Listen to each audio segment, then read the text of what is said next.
Hello. This is going to be a classic Orpheus video. So I'll just get right into it. First book is going to be the collected poems of Chika Sagawa, translated by Sawako Nakayasu. And it's published by the Canarium Books, which is a new press I found through one of my poetry teacher. He recommended it to me, and they publish one lady, Suzanne Buffam, who's Canadian, but she writes interesting poetry. She wrote, her most recent book is called The Pillow Book, which is a reference to the, I think, 11th century Japanese like journal diary thing. But anyway, but she's good. I recommend her. But back to the Chika Sagawa. I've really been enjoying Eastern literature recently. Well, I always enjoy it, but I just checked out like 5 books from the library of Tang and Song Dynasty poetry, mostly translated by David Hinton. But anyway, this Chika Sagawa, this is one of her diary entries from December, and I think it's like the mid-1930s that she's writing this. I warmed my cold hands by the electric lamp and realized they were very pretty. My red fingers with bloated blood vessels under pale skin, as I opened and closed them, they bloomed beautifully like the fused corolla of a flower. I thought I should take good care of them. I am always admiring and longing for the flowers of others, in other people's gardens, in flower shops. I stay up late reading biographies of Western musicians. All these great people. It's fascinating, like reading fairy tales. And then this is a short prose work that's called Like Fairy Tales. From an early age, I dreamed a lot of dreams. As soon as I woke up, I would carefully count them and set them aside while I washed my face and combed my hair, so that I could try to hold on to these illusions. Around then, the stories I told were all things I had dreamt, and my friends would laugh and say, "You're talking about your dreams again." I remember walking to school while describing a new dream about seeing a snowy road without a single footstep on it. It seems I had quite a lot of dreams every night. What in reality was my very dull sense of seeing and hearing turned quite vivid in my dreams. Something else altogether, playing tricks and working in various ways. It's strange how the colors were always so vivid. Some dreams were in sepia like old photographs, while in some dreams the ocean was green. Sometimes as I closed my eyes at night, I would wish for things, to continue the previous night's dream, to hear that music one more time, or to go to Europe. In those childhood years when dreams are so important, my actual lived life was full of loss and little things to be sad about. That must be why, just as most people were going to sleep, my heart would awaken and make up dreams. I must have wanted to love and play like this, in the most natural way. And I alone lived, laughed, and fantasized within the dream space, trying to prevent myself from taking even a single step out. I made my way through the daytime in a haze, but when evening came, these wonderfully detailed spirits flooded my empty head and filled up all the spaces. In my dreams, the dead never aged, broken objects had shapes, and there were no gaps in either time or space. It is a delightful thing to have everything moving forward in the present. Come morning, it would feel like there were too many things that I should not let escape. Nowadays, I do not dream much. Even when I do, they are forgotten quickly. It is not because I am tired, but because there are no longer any friends to report my dreams to. And not only that, but my reality has all turned to dreams now too. She was born in 1911 and died at the age of 24 from a I think stomach cancer or something like that, some horrific cancer that was very painful.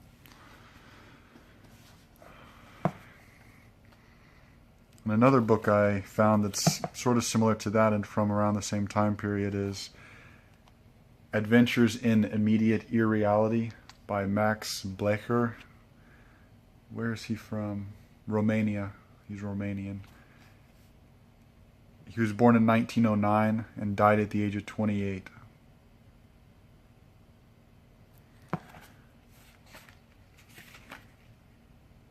I'll read the first a couple lines of it. He also lived a rough life. Chapter 1. Staring at a fixed point on the wall, I occasionally have the feeling I no longer know who or where I am. At such times, I experience the loss of my identity from a distance. I feel for a moment that I have become a complete stranger, this abstract personage and my real self vying for authenticity with equal strength. In the following moment, my identity returns. It is like a stereoscopic slide in which the two images separated by mistake suddenly give the illusion of three-dimensionality once the projectionist brings them back together. My room seems fresher than ever. It reverts to its former consistency, its objects finding their proper places, as when a crushed lump of earth in a glass of water settles in layers of various well-defined and party-colored elements. The elements of the room take back their own contours and the contours of the old memory I have of them. The feeling of distance and solitude during these moments, when my everyday person had dissolved into amorphousness, differs from all other feelings. When it persists, it turns into a fear, a dread of never finding myself again. A vague silhouette of myself, surrounded by a large luminous halo, looms somewhere in the distance like an object lost in fog. Then the terrible question of who I actually am comes alive in me like a totally new body with unfamiliar skin and organs. The answer requires a lucidity more basic and profound than that of the brain. Everything in my body capable of stirring stirs, struggles, and revolts more intensely, more fundamentally than in everyday life. Everything begs for a solution.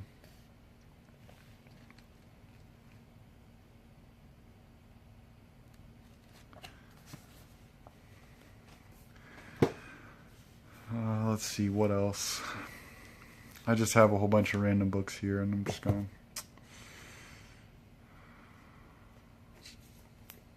I don't know. But so this next one, I found it because I was watching a video of this guy Jarrett something. He wrote a book called like I Hate the Internet. He's like Turkish American something. But anyway, he made his own printing press so that he could print his own books and print his friends. And he said that the inspiration for doing that was from the semiotext by some dude, whoever started semiotext.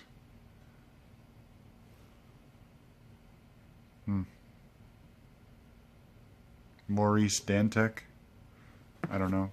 But anyway, this is Venusia by Mark von Schlegel, which is an interesting cover.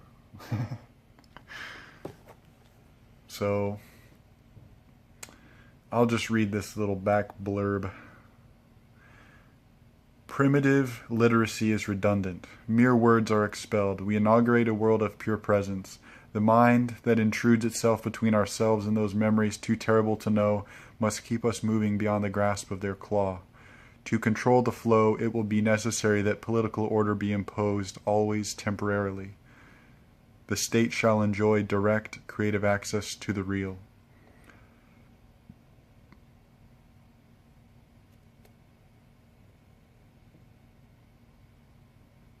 And then it says here, Mark von Schlegel first perceived a peculiar fusion of paranormal populism and philosophical inquiry in the writings of Melville and Poe while writing his doctoral thesis on 19th century American literature. But it seems like an interesting book. It's science fiction. So, contemporary science fiction.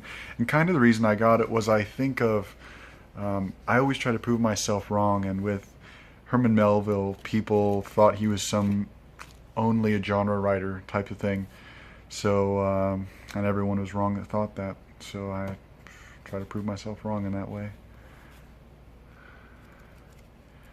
And another book I've been reading, one of the Chinese poets that I've really enjoyed is Du Mu, Out on the Autumn River, translated by David Young and John Lin.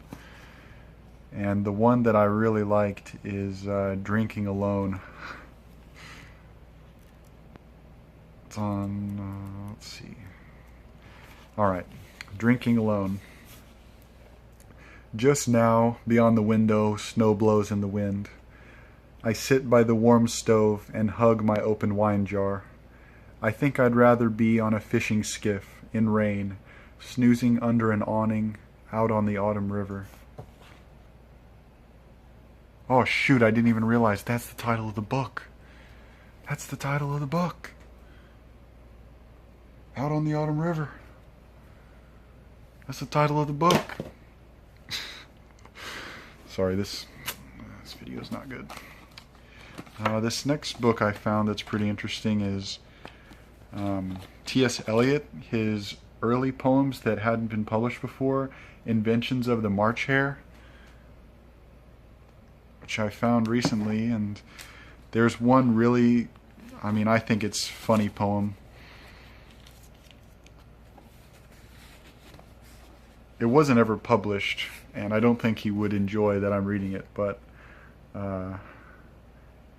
so it was in a notebook dated either 1910 or 1916, and it looks more like 1910. That's what it says in the note here. And the title is The Triumph of Bullshit.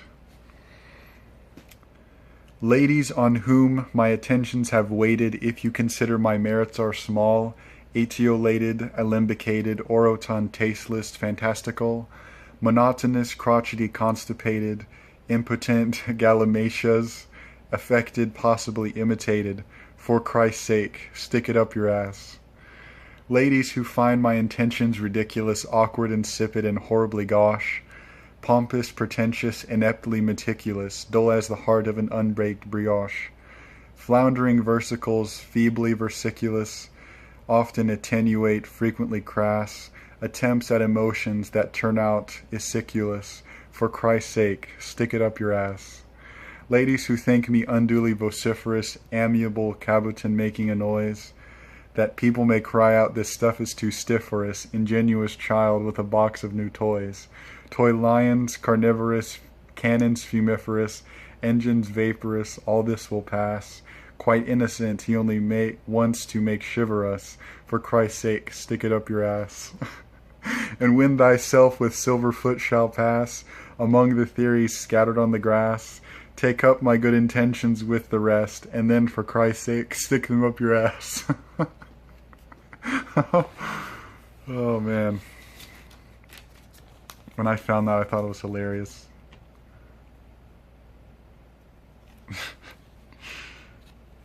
Couldn't believe it.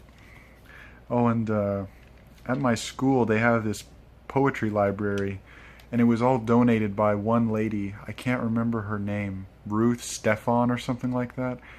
But anyway, I found a book. I think it was written by Louis Untermeyer and Marya Zaturenska, who was an immigrant from Ukraine to the United States, and it was poetry from 1900 to 1940. And I found 5 interesting poets, and especially the first one especially is so Donald Evans, Leonie Adams, William Ellery Leonard, Muriel Rukeyser, and John Peel Bishop. But Donald Evans, he was the first one to publish Tender Buttons by Gertrude Stein in 1914. And I thought that was very interesting. He was known for being a bohemian like Max Bodenheim in the Greenwich Village area. So he lived an interesting life. He died in 1921, people think from suicide. Let's see, what else?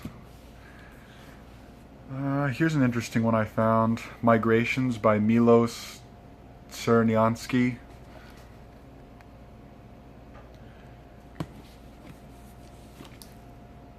It's about an 18th century, well, it's an 18th century story in Serbia, like, modern day Serbia. It was written in 1929, and how I found it was the translator of Adventures in Immediate Irreality is by Michael Henry Heim, and he's pretty well known for being a, like, Eastern European translator. He does a lot of Serbian, Romanian, Bulgarian stuff. And this one I found for like something like $2. This Migrations for the hardcover, perfect edition, perfect condition. So I haven't looked into it too much yet, but it seems good. And another interesting Japanese book is called White-Haired Melody, and it's written by Furui Yoshikichi. I'll just show that because I'm probably saying it completely wrong.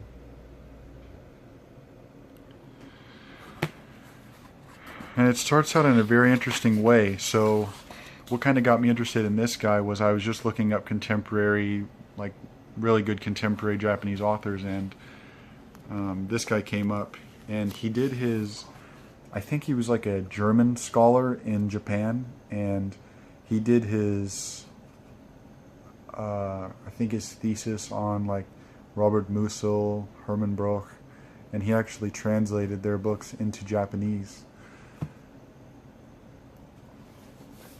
But I just thought I just think it's definitely like told in a modernist style, and you can tell. I'll just read the first paragraph.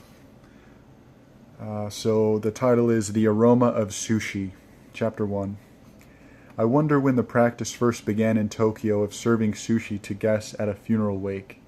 I've never gotten around to finding out, although for more than 20 years the same question has occurred to me every time I'm at a wake. I say in Tokyo because I can't imagine that the practice would have started in any other old areas of Japan. I also feel that it wouldn't have sprung up in the old downtown area of the city. My own sense is that this practice may have originated in the uptown Yamanote district and then spread into the newer areas, making itself at home by slow degrees among those who had drifted in from the provinces over the years.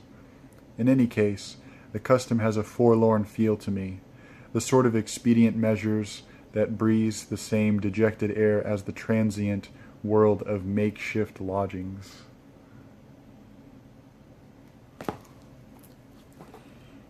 Yeah, that's a good paragraph. It's a good paragraph.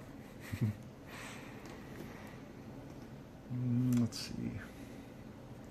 All right, the next one is My Confession by Samuel Chamberlain, and this is a huge book. You can tell next to my head. It's almost as big as my head. No, but this book is the one that Cormac McCarthy based Blood Meridian off of. My Confession, Recollections of a Rogue by Samuel Chamberlain. And it's really funny. The way it starts out, he says like muscular Christianity.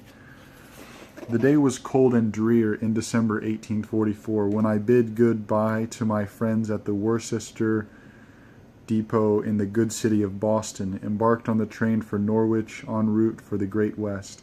I was in my 16th year, full of life, yet felt sad and downhearted enough at leaving home, friends, and one dearer one, for years if not forever.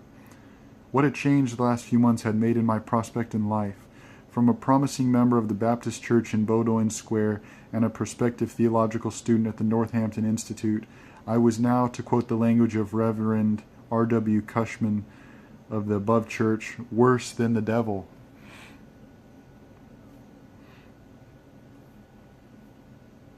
And this is really funny. People think he lies about everything, basically. This is so a priori.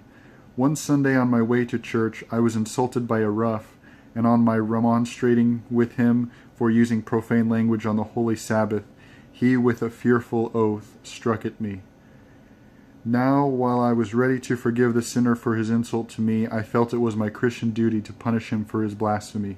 With my right, I neatly stopped his blow, it's spelled like stoped, and landed a stinger on his potato trap, in quotes, with my left duke, in quotes, drawing the claret, in quotes, and sending him to grass, in quotes. First blood, first knockdown, for the champion of the church. The fight was over. The rowdy got up and run down Chardon Street, and I turned to cross over when I saw one of our good deacons with his 2 lovely daughters passing. From their looks, I knew they had witnessed the little unpleasantness. It reminds me of that Timothy Dexter, the A Pickle for the Knowing Ones. He was a crazy guy in like revolutionary times in America, and he wrote a book that didn't have any punctuation or not enough punctuation, and people would annoy him with that and always tell him, oh, why didn't you put punctuation? So in one of the later editions, he just added, like, I think 1.5 pages of punctuation at the end and said the reader can distribute it as they please.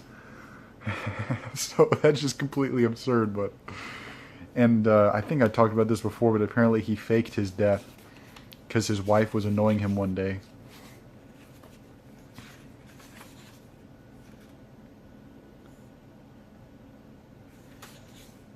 And another interesting guy I found, who is a American pragmatist, but he's not very well known anymore, is it's called Our Human Truths by F.C.S. Schiller.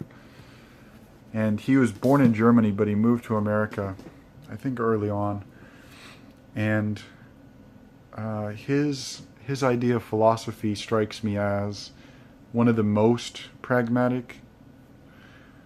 I mean, he definitely gives the same feeling as William James as far as his analysis on religion and the Is Life Worth Living essay, and then Charles Sanders Peirce from his ideas on truth. So he's definitely in that school, but he seems to give a very human, like William James does in His Life Worth Living, but a very human description of his philosophy. And I haven't read too much into him yet, but I really like William James and Charles Sanders Peirce. I don't care much for John Dewey, but maybe I will in the future. But yeah, F.C.S. Schiller seems good. Another book I was able to get is The Collected Poems of E. Cummings. I got this for like $5 online from a Goodwill, which I can't believe it. I was thinking how weird it is. How weird is it that Goodwill has become like one of the best places to buy books? What are the odds? What are the odds of that? Goodwill.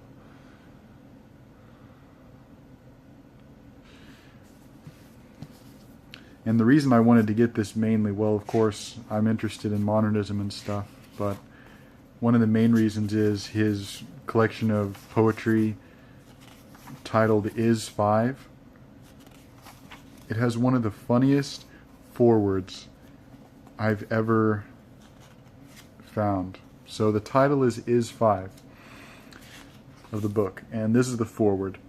On the assumption that my technique is either complicated or original or both, the publishers have politely requested me to write an introduction to this book. At least my theory of technique, if I have one, is very far from original. Nor is it complicated. I can express it in 15 words by quoting the eternal question and immortal answer of burlesque. Would you hit a woman with a child? No, I'd hit her with a brick. Like the burlesque comedian, I am abnormally fond of that precision which creates movement. If a poet is anybody, he is somebody to whom things may matter very little. Somebody who is obsessed by making. Like all obsessions, the making obsession has disadvantages. For instance, my only interest in making money would be to make it. Fortunately, however, I should prefer to make almost anything else, including locomotives and roses. It is with roses and locomotives, not to mention acrobats, spring, electricity, Coney Island, the 4th of July, the Eyes of Mice, and Niagara Falls, that my poems are competing. They are also competing with each other, with elephants, and with El Greco. Ineluctable preoccupation with the verb gives a poet one priceless advantage. Whereas non-makers must content themselves with the merely undeniable fact that 2 times 2 is 4, he rejoices in a purely irresistible truth, to be found in abbreviated costume upon the title page of the present volume. Oh man, that's so good. And one thing I like about E. Cummings' poetry is the general erotic nature of it. I like it. And also he uses a lot of patois, dialectic stuff. So this is a good one. This is number 4, and it's called Marge. His first ones in this book are about women. Life? Listen, the feline she with radish red legs said, crossing them slowly, I'm asleep. Yep, uses a sleep kit and everybody is. And I hazarded, God, blushing slightly, oh damn, ginks like this, God. Opening slowly them, then carefully the roly-poly voice, squatting on a mountain of gum, did something like a whisper. Even her. The madam? I emitted, vaguely watching that mountainous worthy of the fragile act of doing her eyebrows. Marge's laughter smacked me, pummeling the curtains, drooped to a purr. I left her permanently smiling.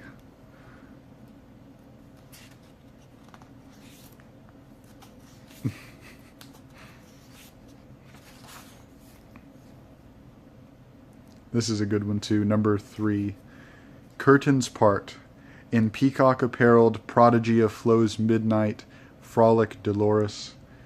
Small in the head, keen chassied like a Rolls-Royce, swoops smoothly. Outward amid tinkling, cheering, hammering tables, while softly along Kirkland Street, the infantile ghost of Professor Royce rolls, remembering that it has forgotten some thing, my necktie.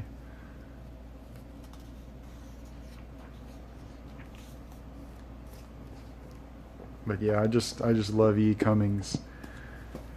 Another one of his I love is Since Feeling is First. Since feeling is first, who pays any attention to the syntax of things? Kisses are better fate than wisdom is a line from that poem. He has so many good poems.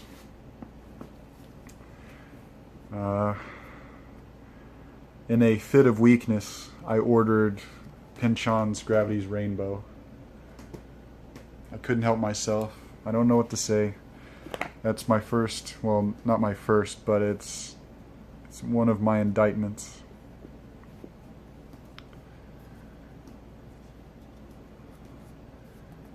Because I'm, recently I tried to get more appreciative of David Foster Wallace, and I think I managed it.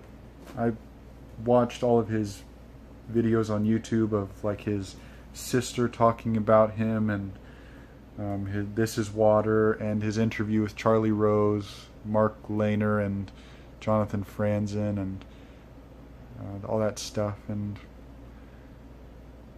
he was a good guy. He was a good guy.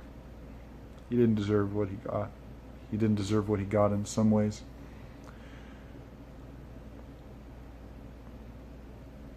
I'll try to end this pretty quickly, but so the last book I'll talk about is Schrodinger, Life and Thought. This is a biography of Erwin Schrodinger.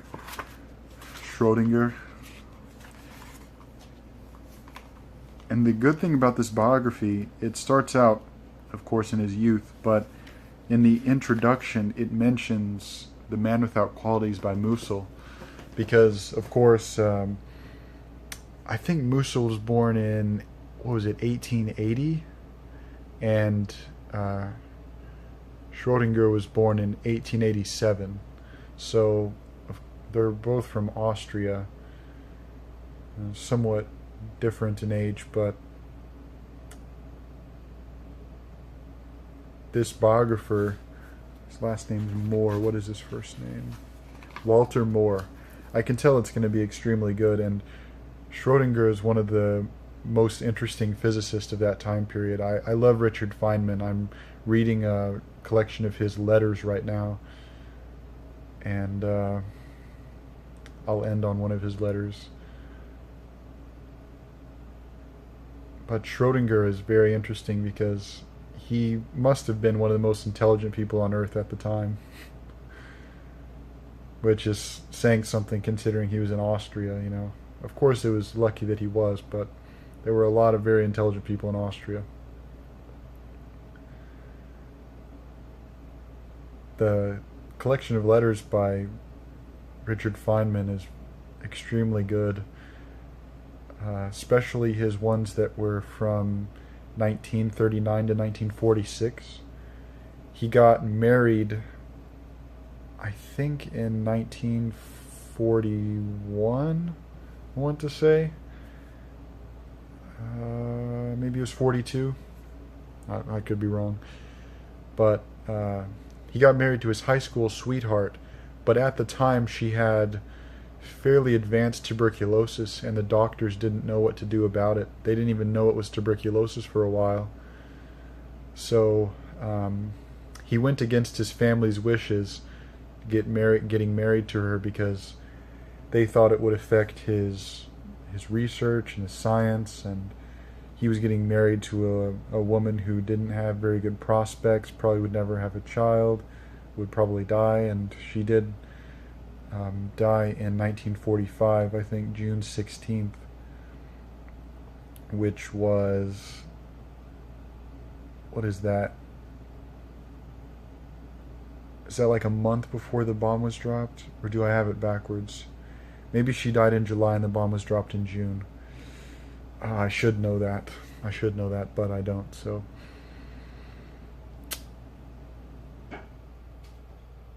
But it was in August of 1945 that he wrote to his mom about what the bomb looked like.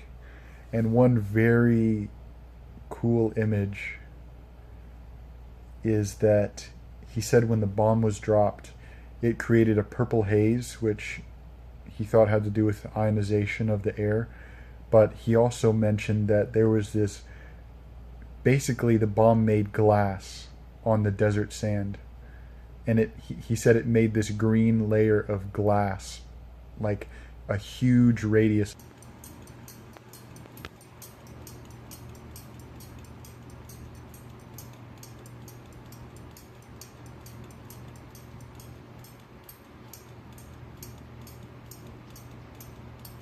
And hit, well, maybe with some freak accident of an asteroid or something, but basically that has never happened in history before. Humans were the first ones to do that.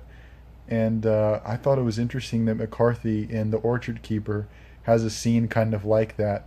There's some, I think it was like a bar out in the woods that burns down, and it melts the glass, and he mentions the glass being melted on the forest floor, and bottle caps being stuck in it. And the way he describes it, I didn't memorize it, but it's a very good description. I think it's in the last quarter of the novel.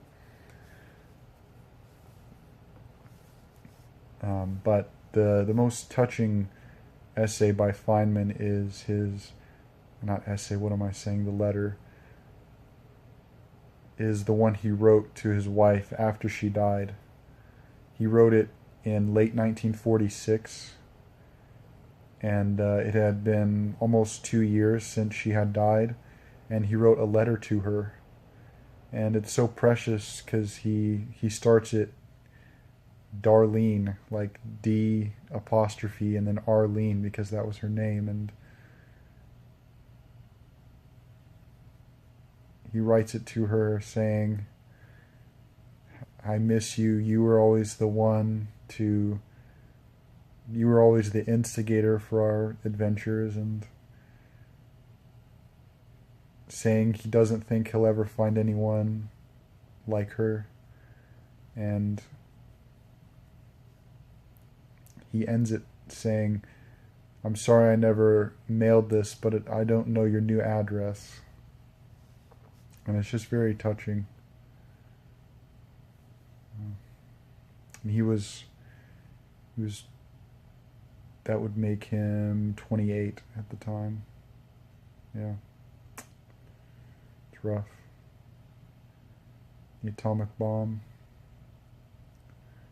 That whole context. I would love to write a novel about that. My fantastical ambition would be to write a novel about World War II. A large portion of it would be Los Alamos based, but who knows. Well, this was longer than it should have been, but I hope somebody enjoyed it. Death is a gang boss. Alright.